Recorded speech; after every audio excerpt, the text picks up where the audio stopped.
Ruto, wewe mwenyewe kila saa unasema uko Nyanza. Uko Nyanza na wewe mwenyewe unanyanyasa hao watu ambao wanaishi Nyanza. Wewe mwenyewe unahakikisha hao watu ambao wako Nyanza wasiwe na amani. Na ni PS wako mwenyewe ambaye ni PS wa insecurity, Raymond Omolo, ndiye anawinda vijana wetu. Walituambia tutaingia Kisumu. Tumeingia Kisumu. Saizi wamechange strategy. Walituwekea goons kila mahali. Saizi wamechange strategy. Sasa ni kutumia maafisa, mapolisi wa DCI kushika vijana wetu. Huyu Oliver kwa hapa, ameingia hapa bila kuzuiliwa. Kama anatafutwa na DCI, mbona hajashikwa hapa? Ya pili, hawa DCI officers ambao wanaenda kwenye ground, hao wenyewe wanasema ya kwamba wanakuwa misused. Mwenye anawacommand, mwenye anawaita kutoka Nairobi, mwenye anawaita kule Kisumu, anaitwa Boy Akoth. Huyu Boy Akoth ni goon wa Raymond Omolo. Huyu Boy Akoth alikuwa involved saa zile Osotsi, senator alikuwa anapigwa. Huyu Boy Akoth ndiye aliita magoons kwa attack Senator Osotsi. Hajashikwa mpaka wa leo. Na yeye ndiye anatoa maafisa, anawapigia simu kwa sababu Raymond amempatia powers, pamoja na deputy director wa DCI ambaye anaitwa Onyango. Amewapatia powers ya kuita watu, kushika watu. Hata anaambia hao ma DCI officers that inafaa waue vijana wengine wawili. Juzi hao ma DCI officers wamekuja wakashika watu kule Kisumu, vijana wawili, wakapiga marisasi juu. Hao vijana hawajapatikana mpaka wa leo. Vijana wamepotea kwa mkono ya Kiptum, mkono ya Kariuki. Na tena tutaongeza majina kwa sababu tunaenda kupata majina zao zote. So Onyango, wacha kumisbehave kwa ofisi. Kama unataka cheo, fuata mambo venye nafaa iwe upewe cheo. Usijifanye wewe ndio unapenda hii serikali sana, unataka kuumiza watoto wenyu wenyewe. Hakuna haja ya kudhulumu watu. Huyo Oliver ako hapa. Wakitoka hapo utasikia ameshikwa Kisumu na amekuja hapa kwa DCI headquarters. So hao vijana wetu ambao wanashikwa, mimi nataka nitoe onyo kwa polisi, Inspector General of Police, IG Kanja. Lazima ustamp authority uhakikishe hii unit yako isikuwe misused, isikuwe abused. Na venye vitu ziko, tunataka tuorganize maandamano kubwa Kisumu.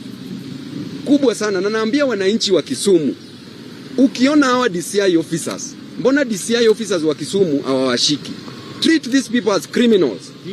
These are criminals that must be dealt with.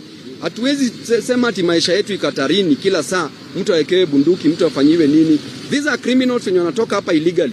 Hao maofisa hata hawapewi lunch huko, wana complain kila siku. Hakuna orders ya kutoka kwa director hapa. So Nyango, wachana na yu puzi yako, wachana na yu ujinga yako. Time ya kuogopa imeisha. Sisi tuko hapa kukomboa hii nchi. Asante sana, wacha nichukue nafasi nikaribishe Senior Counsel James Orengo ambaye ni party leader wetu na father wetu hapa. Asante. Asante, nasema machache pengine kwa kimombo kwa sababu Babu ameongelesha kwa Kiswahili ya kutosha.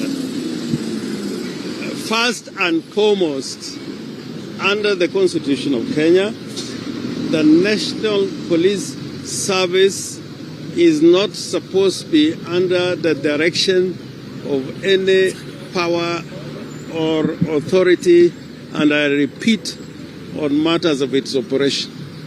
The executive only comes in when there are issues of policy. It is adamantly clear from what Babu has said that not only officers, whatever their power and authority outside the National Police Service, are giving directions to the police on what to do and what not to do, whom to arrest and whom not to arrest, what to charge them with and what not to charge them with. This is against the law and the Constitution. And the problem is, as Babu has said, when goons or the leadership of goons and gangsters become the people who are giving directives to the police on whom to arrest and whom to charge, then the entire law regarding the National Police Service is put in disrepute. And I'm asking Inspector General to be in charge of the National Police Service in matters of operations. There is no way when you have part of the directorate in Kisumu at the regional level and at the county level where you send officers from Nairobi to arrest people in Kisumu without the knowledge of your officers in Kisumu. This is undermining the authority of the officers that you have on the ground. Secondly, it would appear that the police are being used to interfere with Linda Mwananchi and to interfere with those who support Linda Mwananchi. The people that we have in Kisumu, Oliver here included, carry out their activities in broad daylight. When we went to Kisumu, it was clear who was trying to stop our activities in Kisumu. It was not Oliver. It was people who were paid goons. And we had MPs, members of parliament, giving orders on whom to be arrested or who to be beaten. So I'm asking the National Police Service under Mr. Kanja, the PS Interior is not your superior on the question of operations. We may have to inquire and put you into account if you are acting under the orders and directions of Raymond Omolo. If you look at the National Police Service Act and the Constitution, there is nowhere in those two laws that gives the PS in charge of internal security to give directions to the police. Nor is the president vested with powers to give directives to the police on matters of operation. I was telling Babu here that about 35 years ago, I was arrested by a senior officer in charge of CID at that time and kept in custody for a while. After that, after 3 years, that same officer came to me to represent him when he was arrested and charged with murder. Now, I want to tell Raymond Omolo and Onyango, and we are Luos like you, we are not in the business of protecting Luos who violate the law. There was another Luo who was very notorious called Opio, who used to work with the special branch, and under his hands a lot of people were killed, including his own clansmen.